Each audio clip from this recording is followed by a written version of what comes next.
hit that like button just like Tyson. What's that word, family? Hey man, check this out. The other day, I was sitting back relaxing, and in Chicago they had the annual Puerto Rican Day Parade. A couple of hours after the parade, a couple was yanked from their vehicle after a slight fender bender, and next thing you know, gunshots erupted, man.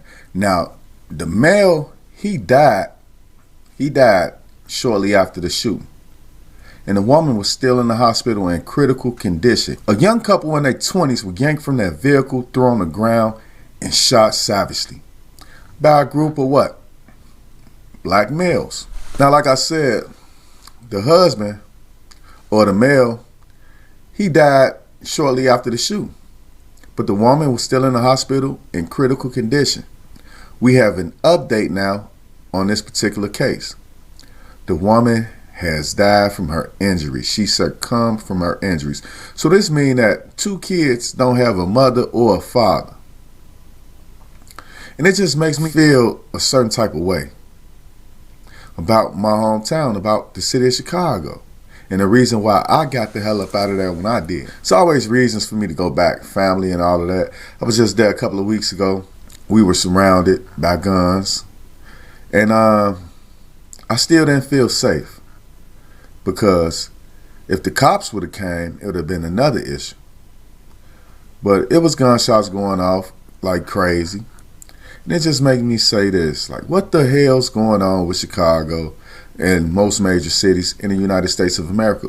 And not only that, but what's going on with black males and black women at that? Black women are doing a lot of killings as well. So it makes me wonder, what the hell is going on with the black males and the black females in a city like Chicago, New York, Detroit, Los Angeles, Miami? What the fuck is going on? What can we do to stay safe in our own communities? Now, a lot of people might say, well, if it does not affect you, you may say, that's on them. They were in the wrong place at the wrong time. Anything can happen anywhere, blah, blah, blah, blah, blah. But what I'm saying is the chances of it happening to you in a big city like New York and Chicago is way higher. Now, these people, this couple right here, this young couple, had enough sense to move out of the neighborhood. So they ended up moving to the suburbs. But of course, your parents stay because, like my mom, I say, Mom, why don't you get the hell up out of Chicago? She refuses to. When I was up there, them niggas was snatching purses. Niggas are standing at the currency exchange, waiting on people to cash their first of the month checks and robbing them, looking to see where they putting their money at. And when they come out, they grab them and they rob them. These are your children, man. Your grandchildren, your neighbor's children. What happened to that? It takes a village to raise a child. What happened to that shit, man? The worst thing America could have ever did to the black community was desegregate us. Because once they did that, it just got weird. But a city like Chicago is hella segregated. And it still goes down crazy. To make matters worse, this whole incident was caught on video camera from the city's hundreds of police cameras. It was caught on camera. Niggas don't care. They see the blue light flashing in the sky. They see the red light, whatever color your cameras is in your town. They can see those cameras and they just don't care. Now these guys are all on videotape. So I'm pretty sure somebody's going to get arrested for this situation and may start telling on others. That could be true. But I know one thing, somebody will be arrested for this crime. I don't know how soon it'll be, and I don't know, it could be tomorrow, but they going down. And Illinois doesn't have the death penalty. I don't know. Does the death penalty stop crime? But it could be an innocent black person on death row. That's why we want it to stop. But the fact of the matter is that if we continue to fight for the rights of these criminals, they gonna continue to do criminal activity. What's next? I mean, this was a young couple. It just don't make no sense to me. I'm trying to wrap my head around it, and it just don't make no sense to me, ladies and gentlemen. Now, these kids got to grow up fatherless and motherless because of the acts of some savage beasts. Now, I'm finna play y'all a video, and before I play this video, I want to warn y'all that this is very graphic. Family and friends are starting to gather here. I'm going to step out of frame so you get a better look at what is ostensibly a makeshift memorial that has taken root. Coming only hours after 23-year-old Yasmin Perez died this morning at Stroger Hospital. It's 2 days after she was shot here at this intersection in Humboldt Park. Her boyfriend and the father of their 2 children died that night. Yasmin was behind the wheel. 24-year-old Giovanni Arzuaga was in the Look at this. Look at this savagery right here, ladies and gentlemen. We got a guy standing right here that appears to have a cell phone camera out. Right? You can tell these people are coming from the Puerto Rican Day Parade. This guy right here appears to be African American. This guy right here, which is the killer, appears to be African American. And let's just watch the video a little bit. The most dangerous parts of the video has been blurred out, but we looking for these 2 suspects right here. We're looking for this guy right here, bald-headed guy holding the cell phone. We also looking for this guy right here, because this savagery don't make any sense, man. No matter if you're black or Puerto Rican or white, just don't make no sense to snatch somebody out of a vehicle for a minor traffic incident. It's insane. And some of these people deserve the death penalty. Senseless acts, do they deserve the death penalty? Like a senseless act. Like, why did you even do this? Ain't no more crime. Because, you know, that's what happens when people go to jail. They go to jail, they sit in them cells, they cry, they say they didn't do it to they celly, knowing the whole time that they were on camera, that they did the shit. Now, let's just watch what was caught by Chicago's police cameras that was in the area. Now, it makes no sense to me that people would do this with a Chicago police camera in the area, but I do know why they would do it, because if you're in an area that you're not from or you're not normally seen in, then you can get away with a crime like that. Somebody might say that looks like him, but I don't know. But you know what? The people in the community have to stand up and point out this guy right here and tell us who he is. And this guy right here especially. Let's finish watching. Passenger seat. The CPD Chief of Detectives, Brendan Deanahan, describing what happened as a group of men swarming their car, pulling her out, and then she was shot in the neck. Giovanni trying to help her. He's seen kneeling over her, and then he is shot by a second suspect, execution style. The 2 were in the area celebrating the Puerto Rican Day Parade earlier when that shooting happened about 9:15 Saturday night. Giovanni grew up in this neighborhood. His parents still live here, but he and Yasmin moved to Hanover Park to raise their 2 children in a safer environment. Wow, ladies and gentlemen, this is what we go through living in the inner cities, man. You know, it just don't make sense to me. What are we going to do about this particular situation and similar situations to this, man? Because like I said, it don't add up, bro. So what do y'all think the city officials are going to do? This reached all the way to the desk of the president. And because they're not black and the people that happened to kill them were black, makes the situation just that much worse. They don't mind you snatching black people out of cars, killing them. Ain't nothing gonna change. But when you snatch somebody out the car that's of another race that sticks together, like them Puerto Ricans about to do, oh man, you know, I almost feel sorry for the niggas that killed them, because y'all finna go down, bro. I just did a show with a person that was locked up for life plus 10. Life plus 10 years. They're going to give y'all asses double life plus 150 years. That's what y'all need to get. But why let y'all prey on people in the prison system? It just don't make sense to me. Maybe the death penalty in extreme cases should be brought back. Something got to give. President Biden stepped in on this situation, and this is what's going on now.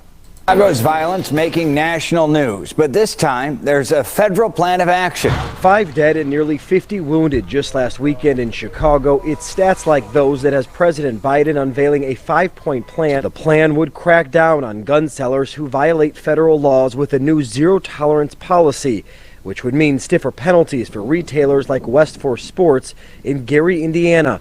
A lawsuit filed in April by the city of Chicago identifies the store as the #1 supplier of guns used in Chicago crimes during a 7-year period. President Biden also calling for more funding for gang and community violence intervention groups.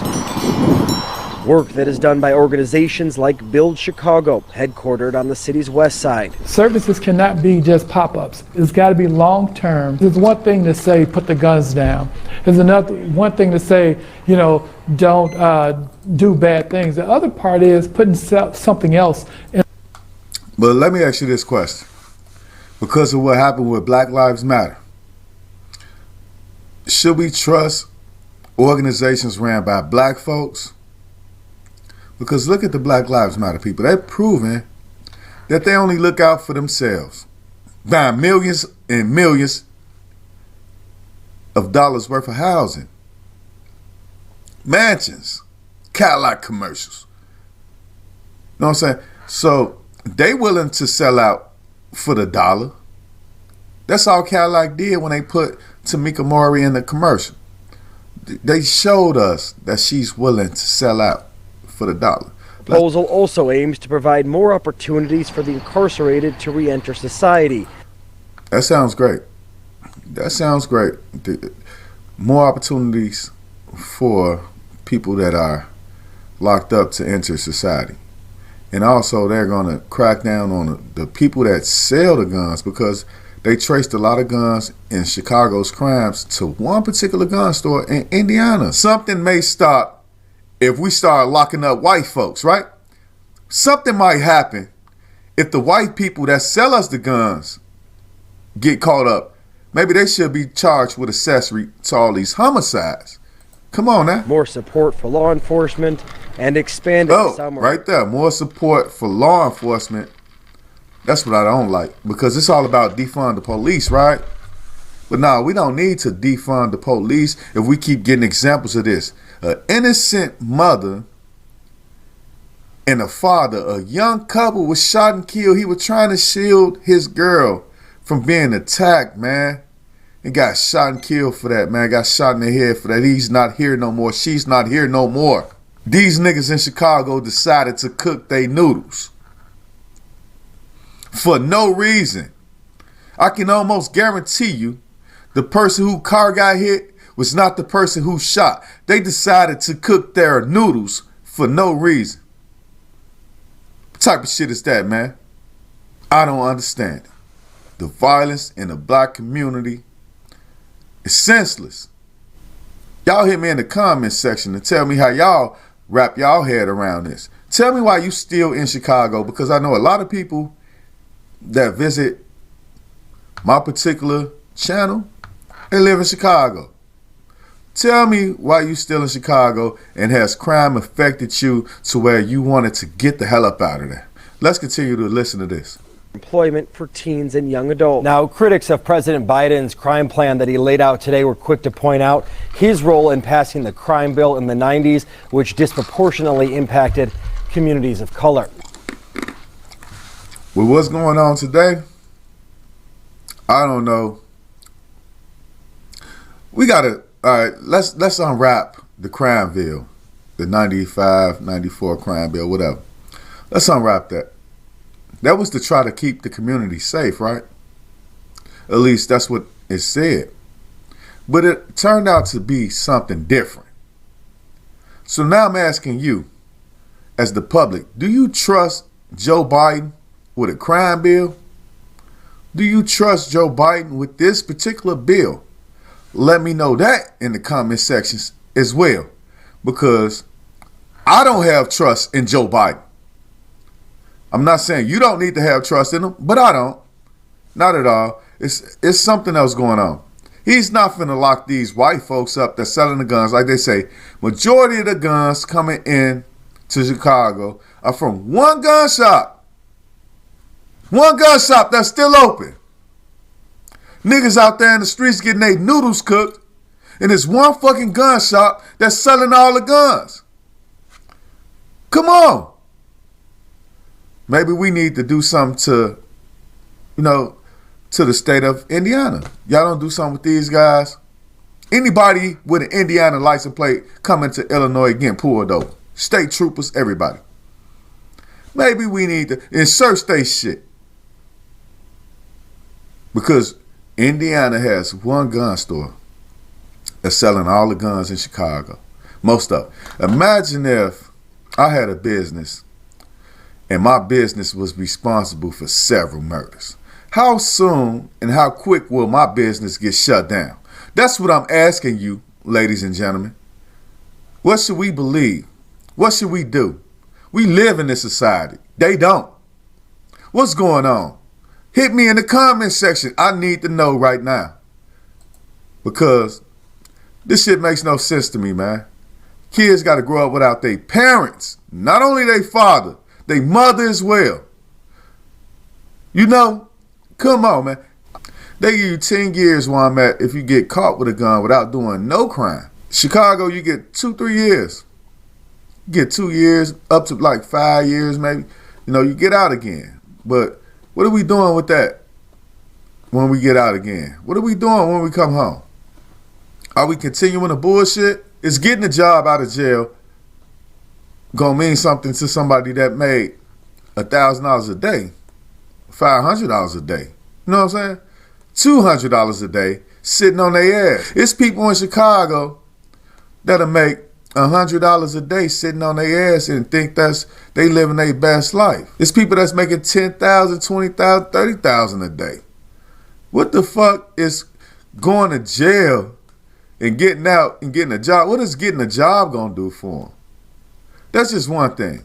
Me myself personally, I think that cities like Chicago, New York, LA, they got to start expelling people.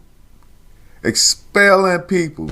And not only just expelling people, you can't move nowhere where it's 300,000 people, 250,000 people or more. You can't move there. You know what I'm saying? Like the Americans, we got to do something, put these people where they can easily be found. Ain't no way in hell we should be looking for some people that did this and they were in a car and they were caught on video like almost a week later. See, they have to build up the evidence. If they don't build up the evidence, they ain't got no case. So I understand what's going on. All I'm saying is this.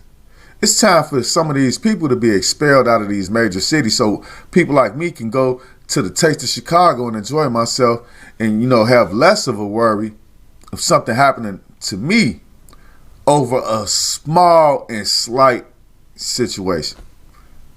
Tell me how y'all feel about all of this in the comment section. I'll be back with more commentary later. Peace. Members with a Z, M.O.P.